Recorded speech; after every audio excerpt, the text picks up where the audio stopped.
Hello, class. I just wanted to spend a little time this week talking about revision and, in particular, how to implement the different things that I might put in my comments back to you on your papers.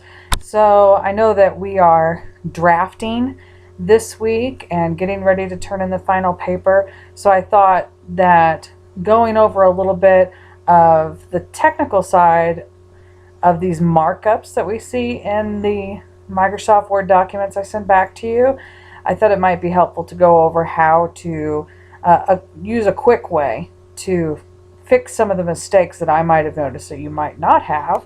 And if you get any comments back from classmates in the same way that I use comments, you can do the same thing. So what I have up here is an example student essay, and you can see on the right hand side that it has this little area that you see on my markups back to you.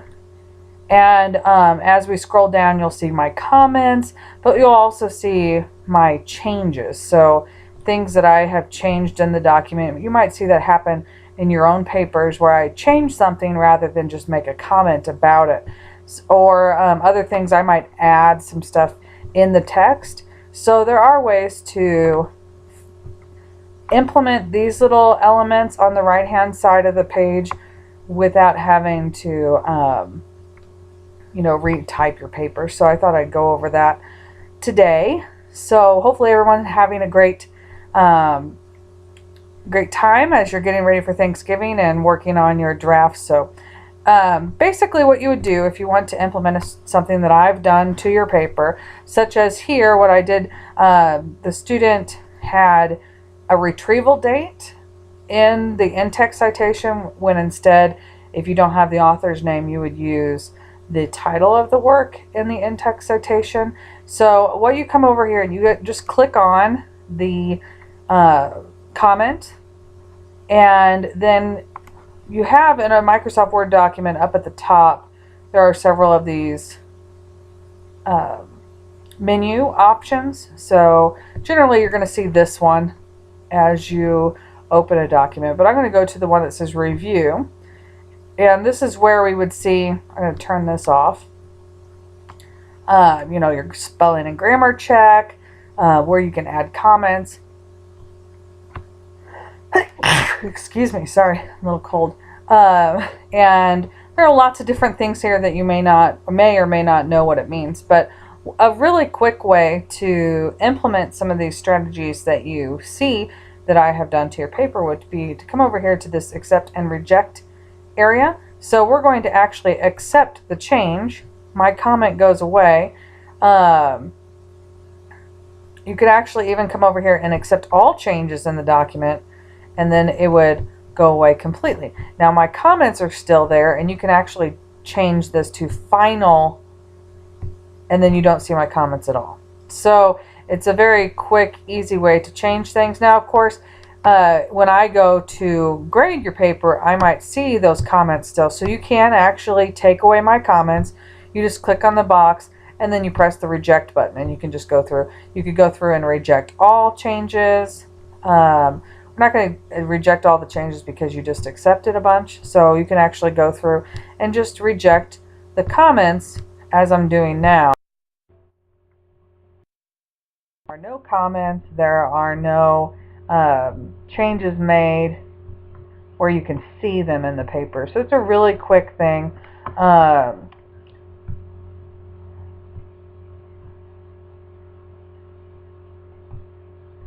We can go back and see those comments again by just undoing what I just did. But that's just a real quick way that you can go through and fix some things. Now, I did want to also mention that when you are revising, there are a couple things that you can do. And yes, you want to go through and implement the changes that I might have made a comment on in your paper, which you'll be getting comments back from me on your drafts as soon as possible, if I have them available. So, for instance, this one says, this looks like a part of your thesis statement. I suggest moving it to the end of your first paragraph. One of the things you could do is look at the organization of your paper. For instance, the thesis statement is a very important statement for your entire essay, and you can actually check the end of your introductory paragraph. Make sure you have a clear thesis statement. The thesis statement should state your topic. It should clearly state the position that you are taking or your argument that you are presenting, and it should also share kind of an idea of what the whole paper is going to be about. How are you going to go and prove that point of view that you have for that topic?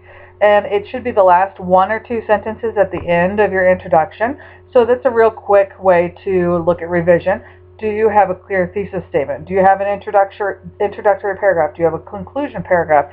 Do each of the paragraphs in the body of your essay work to prove that initial thesis statement?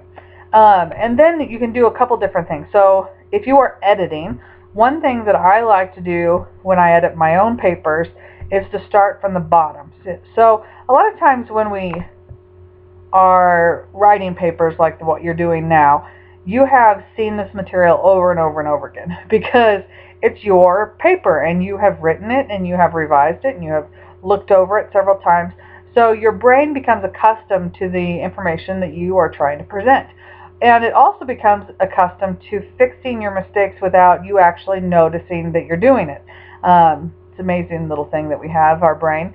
But it can get in the way of editing because if you are reading through something from top to bottom several times over, you tend to overlook things. And that can be the same if you are reading someone else's work versus your work. It just happens to be that this is a piece that you have written and that you have spent a lot of time with.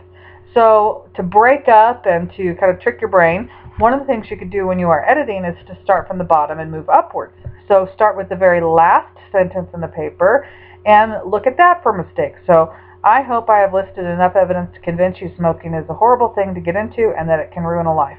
So here in revision, for instance, I've said, could you rephrase this to take out the I? That would definitely do that. And then this comma here, a lot of times I like for people to look at their punctuation marks and to look at the uses of contractions or conjunctions. Sorry, we have a conjunction here, and generally when you're adding two complete sentences together, you would have a comma and a conjunction to do so. So the question is, do we have two complete sentences on either side of the and? The phrase that it can ruin a life is actually not a complete sentence. So we have two phrases that are added together with a compound object. So we don't need a comma there, so that can actually be removed. So if this was my paper that I wrote and I've read this conclusion lots of times, I probably would have missed that. So in this editing strategy, you would then move up to the next sentence and move up as you go. So it kind of isolates each sentence for you in terms of editing. So other things that you can do to help with your revision, you can use what I like to call the paramedic method. And this is a good one to use if you feel that you are being especially wordy.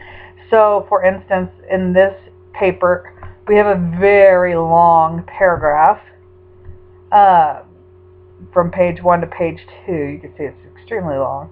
And I actually mentioned places that a new paragraph could be started.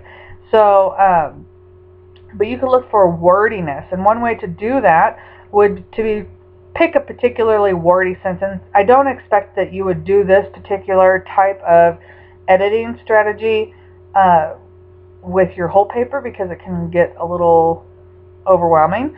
But you take a sentence and the first thing you do, let me see, I'm going to go back to the home area and the highlight. So the first thing you would do is look for all the uses of to be or to have in forms of those verbs in your sentence.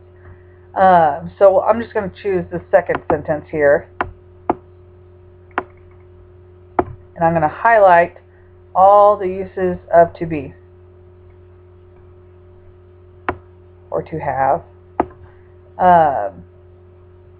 And we have two. And then I'm going to highlight any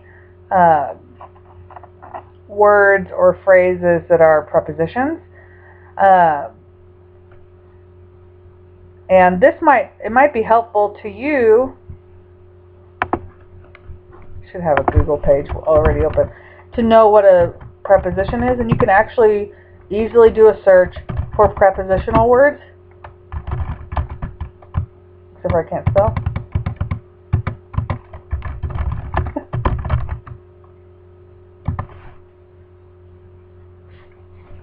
So preposition words, generally these are words that point out a direction. They're generally directional words, but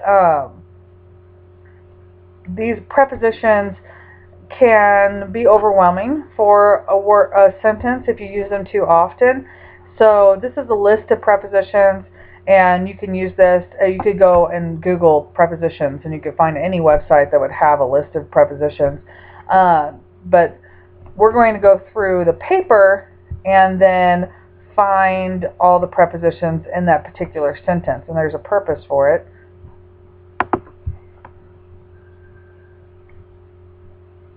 It actually doesn't have any, so it's good.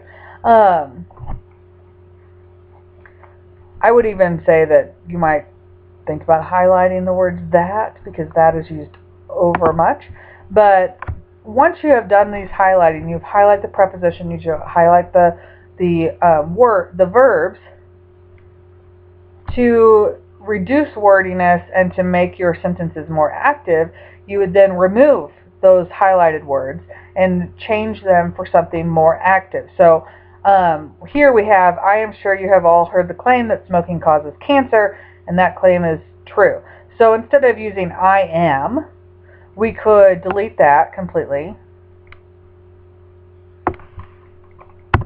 And we could just put, you all have heard the claim that smoking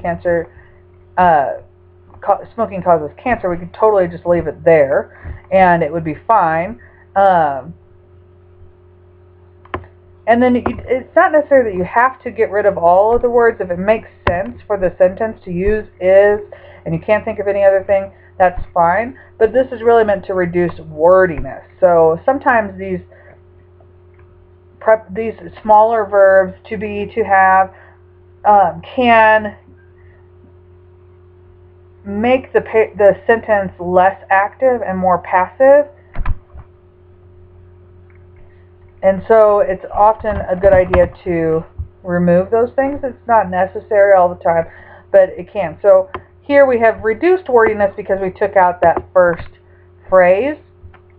But you can do that with a much more wordy sentence, something that has lots of prepositions. And you're going to remove things that are not necessary this way. And you can also change out verbs for something more active. So instead of you... Here, this is actually to have. I used that. I didn't highlight it. Whoops. So you have heard. So instead, perhaps we could say the claim that smoking causes cancer is rampant across the country. So this adds... It's about the same length as the previous sentence, but it's more active. So instead of using first-person perspective and making it more about the author than what we're reading, we can remove a couple different verb choices and make the sentence more active and interesting. So smoking causes cancer is rampant across the country. That claim is more interesting than you've probably heard the claim. So it's more active, it's more engaging. So that's another possible way to work on revision strategies. So this is to reduce wordiness and to make your word choice more interesting and engaging. So that's another option that you have when you're editing. And finally, there's something that we might have read about in our textbook, but we have what's called the post-draft outline, which is a very easy way to check for organization. And what you would do with a post-draft outline is the first step would be to count all your paragraphs. So that's pretty easy. So we're going to start with this one. There's 1, 2. You know, if you indent your paragraphs, it's very easy to count them. 3, 4, 5, There's 5 paragraphs, so that's very easy. So we could actually do the post-draft outline right here in the document, and you would then number 1 through 5. So it's very simple. This is a very easy way to look at organization for your paper. Once you have counted the paragraphs and you have numbered them down on a piece of paper or in your document itself, then you go back and read each paragraph on its own. So we would start with this first paragraph.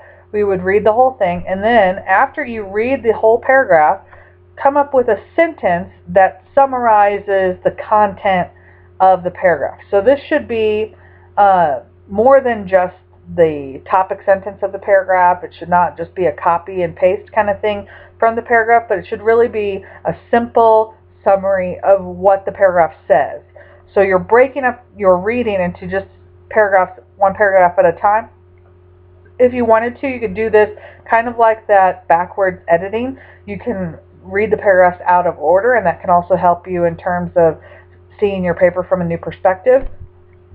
So, but you're going to summarize the material in the paragraph into one sentence. And once you have done that, you come down to the corresponding number paragraph, and then you type in or you write down that summary that you have. So you would do that for every paragraph in the paper, and then it will tell you something. So you will have a sentence or two for each paragraph, and what it's going to show you, it's going to show you some different elements.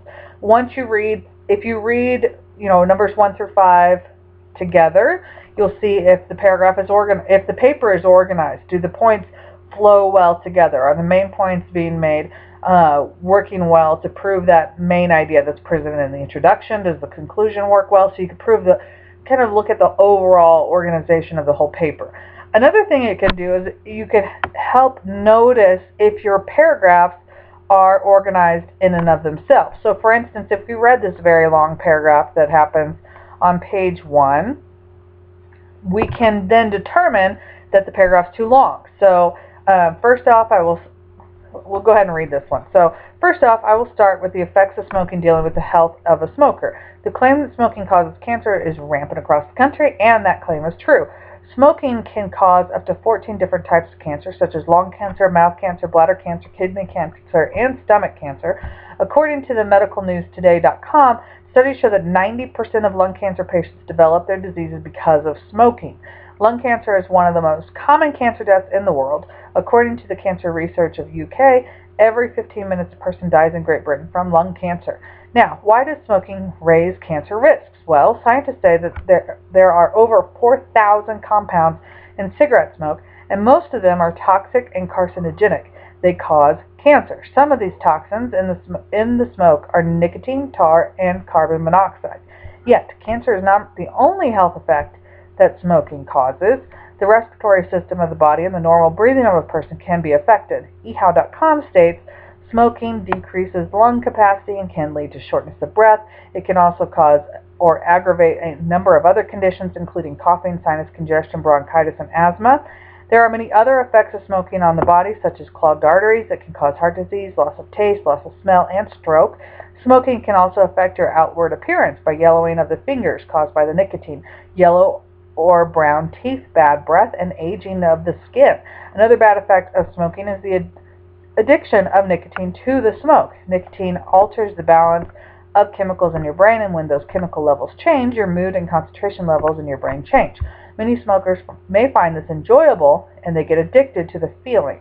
The more a person smokes, the more they get used to the nicotine. Smokers can eventually crave the feeling and become dependent on the nicotine rush. Another small reason, who on earth would want to walk around smelling like smoke? Okay, so what we have in this paragraph number 2, we would sum up into a sentence of what it's about. So what I found is that smoking causes cancer and many other problems. So what I saw here in that paragraph is that we have 2 main ideas. That smoking causes cancer, there's a lot of time spent on cancer, and then there's a lot of time spent on these other problems. So what this post-draft outline can also do for you is determine if your paragraph has more than one main idea. So here we see that there are two main ideas in this paragraph. So what it's teaching us is that, hey, this paragraph needs to be broken up into two paragraphs so that each one has one main idea, because the paragraph needs to have one main idea for each one. So this is another benefit of the post-draft outline. So you can read through all five together to determine the overall organization of the paper, but you can also check the organization of your paper, the organization of each individual paragraph. So that's just another way to work on revision, especially if you're working on revision on your own without the help of other people. Of course, you can always have other people read your papers, like your classmates were doing this week. And also, if you have friends and family around, perhaps for the holiday season with Thanksgiving, you could ask them to look over your paper while they're eating their leftover turkey on Friday, and get some feedback there. So feedback from other people is always great when you are doing revision for your paper, but you could also do some different revision and editing strategies for yourself, such as reading your paper backwards to the beginning. You can also do the post-draft outline and the paramedic method. If you want to implement any of the comments that I put into your paper, you can also use the review section of your Word document and accept or reject changes and comments.